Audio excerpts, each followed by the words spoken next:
As soon as it popped out, it jumped at us. This weird decaying doll that looked like a malformed rabbit. My brother and I ran scared, but it grabbed his leg and started clawing at it, drawing blood and making him scream. Eventually he stopped, and then it was on to me. As I lay there, bloody and dying, I looked up to see my father bring in 2 more robots, aside from the one that was our stepmom, one with a golden head and the other with orange pigtails. I never understood why he was so obsessed with those things, but I guess that's what I get for being an Afton. In it too, winner winner. 'Twas the night before Christmas. The whole gang was gathered. The bunny, the fox, and even the mallard. With the stockings hung by the chimney with care, we were in the home of Freddy Fazbear. The pizzeria was silent, as quiet as ever. They had but one chance for a final endeavor. They grabbed at the chicken so fast and so quick, they put her in the oven and cooked up the chick. When she was done, oh it was so tasty, they ate Chica fast, and they had to be hasty. For the security guard with his new badge was due. He had been working there for about a day or two. He arrived on the scene to find such a cluster, so the animatronics gathered all the strength they could muster. He ran to his room, he shut the doors hard. Let's go back to the stage and play the off card. They returned to their station and stood very still. He opened the doors and thought he was safe until they came at him with frivolous force. He was there for 5 nights, then ran as fast as a horse. Finally, in at number 1, Puppet. It was Christmas Eve. I was so excited I couldn't sleep. I was lying in bed until I could fall asleep, but no matter what, I couldn't. Eventually, I heard footsteps on the roof. Santa was here! I had to fall asleep quickly, otherwise he would leave. I quickly shut my eyes, but as I do, I feel a hand on my shoulder. I look up and I see what I think is a puppet. It had no eyes, red cheeks, and purple streaks down its face. It motioned for me to follow it. I figured it was trying to help me see Santa, so I did. We get down to the living room and I look to the tree. No Santa. I get upset because he must have left, but I hear something in the chimney. I jump for joy, but the puppet moves in front of me. As I look around to see Santa, something else comes down the chimney. It looks old and torn and dirty, like it had just dug itself out of a grave. It looked like a wolf, but bigger and scarier. The puppet moved me back, getting me out of the way, and motioned for me to run out the door. I didn't know what to do, at least until the giant fox came bursting through my back window, carrying the body of my father, who was dressed in a Santa costume. I closed my eyes, then everything went cold. In at 10, I am Afton. My name is William Afton. I am doing my best to handle what's been happening to me because I am stuck in hell. I have been cursed for my attempts to put my beautiful boy back together. Now the creatures I created in order to aid in that goal have been sent to torture me for no reason. Anyone would have tried to save their child, and if they had my technology, my mind, my brilliance, they would have done the same as me. I keep getting told about the one I shouldn't have killed. I was the one who was killed. My boy was my life. His life was directly tied to mine, so of course I tried to get him back. How dare you try to punish me for that? You cursed me for doing something any parent would. Leave me to my demons. In at 9, Chica's Party World. After the fall of Freddy Fazbear, it was clear the stage was set, no pun intended, for another contender in children's entertainment. I'm going to keep using that line whenever it fits. And after the unfortunate closing of Circus Baby's Pizza World, someone saw an opportunity. So an individual named Riley bought the rights to Chica, the yellow bird with her signature cupcake, and they opened a new pizzeria with new branding, but still the same building. It had all the amenities one needed after all. We would regularly have officers at the location, constantly checking to make sure that Afton never showed his face. He never did, but then we noticed, neither did the owner. After talking to some employees while off duty, they had never actually met the owner. The man was said to only arrive after the place had closed down and everyone had left to take the earnings from the register. We ran the owner's name against our database and discovered that there was nobody in this city with the name Riley Dramakovich. So after attaining a warrant, we discovered what we had feared the most. Riley was an alias for one William Joel Afton, who, after running this business under the alias, he had used it to kill 15 more children in the span of 1 week, all after hours and all after following a pink Chica around the back after they had gotten home. Suspect was arrested at 11:36 p.m. on Tuesday on June 18, 1996 by arresting Officer William Chaston. In at 8, Melding. Hello, I was a beta tester for the new Freddy Fazbear Entertainment experience, where they were claiming they were trying to repair their reputation. However, they aren't. The game is an elaborate cover-up to try and hide and seal the man who is behind the missing children's incident into their game. However, I've made a terrible mistake. The entity they sealed in the game had tied itself to the previous tapes of the beta tester. She broke them apart, but I only found this out at the end. Smart move. Why would you put that most crucial point at the end? This entity has tried to merge with me before, but all that happened is I went up on stage. Ever since then, I've been trying to find him, but I can't. The corridor he came from has been blocked off by a metal wall, so I think that maybe he's gone for good. I'm dictating this while I continue my search, but Wait. What was that? I hear the sound of metal grinding on metal? It's the wall. It had a little hatch, and it's opening. Who's opening it? My God, it's him. Telling me to be quiet, because he can still hear me. And at 7, it's me. I got to have my birthday at one of the most fun places on earth. My parents were letting me have my 6th birthday at Freddy Fazbear's Pizza.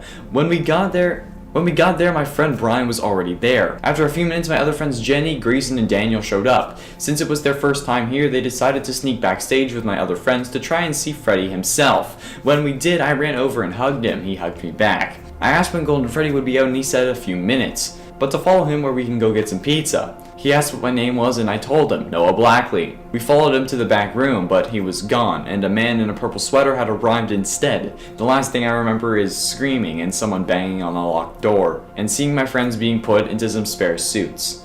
I got Golden Freddy. A few years later, someone walked in looking for a job as a night guard. Someone on the phone greeted him and asked him his name. He said his name was Frank Blackley. Oh my God. It's him! Dad! Dad, it's me! Noah! It's me! And it's 6 juniors. I was with a group of buddies grabbing a few bevies at a bar down the block from me called Juniors. We were having a good time until one jerk showed up trying to get in. The bouncer stopped him and said he knew he wasn't allowed in. We don't know who this guy is. We've been coming here over a year and we haven't even heard of this guy. Then the jerk starts getting aggressive. The bouncer calls him William and asks him to stop. William shoves the guard a little until eventually the bouncer collapses. This William guy comes walking in and shouts for someone named Henry. The guy behind me stands up in response and asks William what he wants. William steps closer, to which I get ready to stand up, but Henry puts his hand on my shoulder to tell me to stay seated. Henry quietly said, "You were killing kids, William," making sure that we knew. William said, "If that's the way you see it," and walked away. But before leaving entirely, he looked back at Henry, who was still standing, and said, "Call your daughter. Tell her I say hi." Before leaving for his car, Henry called his daughter and got no response, so my friends and I ran out to confront William. When we got outside, we stood face to face with a clown. She was really tall, pale, and had orange pigtails. I looked at my friends, heard the sound of metal on metal, then everything went black. Halfway through number 5, Springtrap. This one is written like a journal, but I'm going to be skipping to the most important day of the bunch. Day 57. This suit has pierced every bit of exposed flesh. However, the mechanical nature of this suit have been able to help me move when the pain is too much. It is still me in the suit, and I must still continue my mission of putting my boy back together. I must escape from the cell that they have sealed around me. How am I supposed to break through? The vents. They couldn't have blocked off the vents. It's such an integral part of the building. I got inside and have been crawling for an hour, unaware of where I am or where I'm going.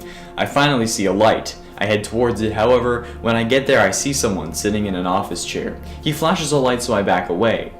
How does he know that I'm here? Where do I go now? Maybe out front to try to find him. And at 4, back together. I know you miss me. I know you feel responsible, but is this really the right way to go? I'm here for a reason, aren't I? Sure, I was the one who died, but maybe this is a form of punishment for you, but salvation for me. I won't need to go my life knowing about what you've done. I won't need to deal with the repercussions of having your name. So, leave me be, Father. Let me rest. Don't put me back together. I am at peace, as are most of the children you've taken. There is one that isn't, but you'll meet them soon. If you put me back together, I will have no other choice than to ensure your empire is destroyed, along with every trace of your despicable deeds. This is how things are meant to be, so unless you want to ensure your own destruction, please, don't put me back together. And at 3, Midnight Motorist. It's done. The first one. My quest to find the answers of life in those who have just started it has begun. This being was standing outside the diner, green wristband, black hair. I know who it belonged to. Henry, the partner. The man responsible for the way I am. The man who made me imagine what if these creatures were alive. I'm driving home, covered in the blood of number 1. It's on my face, my suit, my hands. But it's around Halloween, so hopefully people think it's a stunt. The cops are coming. I change lanes and let them pass. They must be after me. But they won't find me, especially if they can drive past me while I look like this. I need to get home. I need to make sure that they won't find me. I need a machine to help me. I'm sure I can find one. Or perhaps I can make one. In it too, Chuck.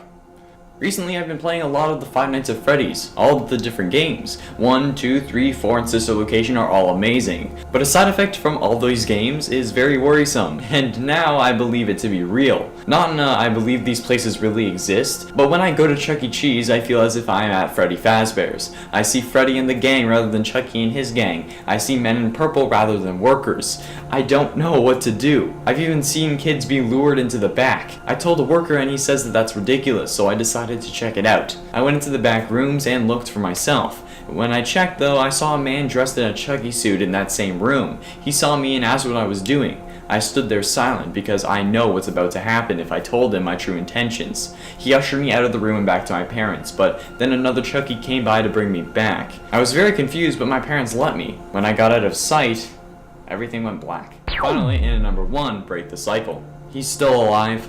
Are you kidding me? He wasn't destroyed when I burnt that terrible joke of a haunted house down? Fine, I have a plan to get all the remaining souls to their final rest. I need your help, Michael.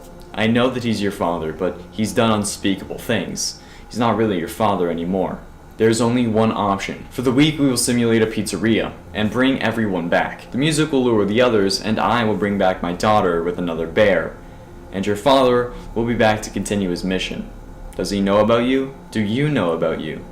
Well then, I'm sorry my boy, but I have some disturbing news for you. It may explain quite a lot, but you need to follow paragraph 4. It's the only way to break this cycle. But don't worry, I'll make sure you're at rest with your father's deeds.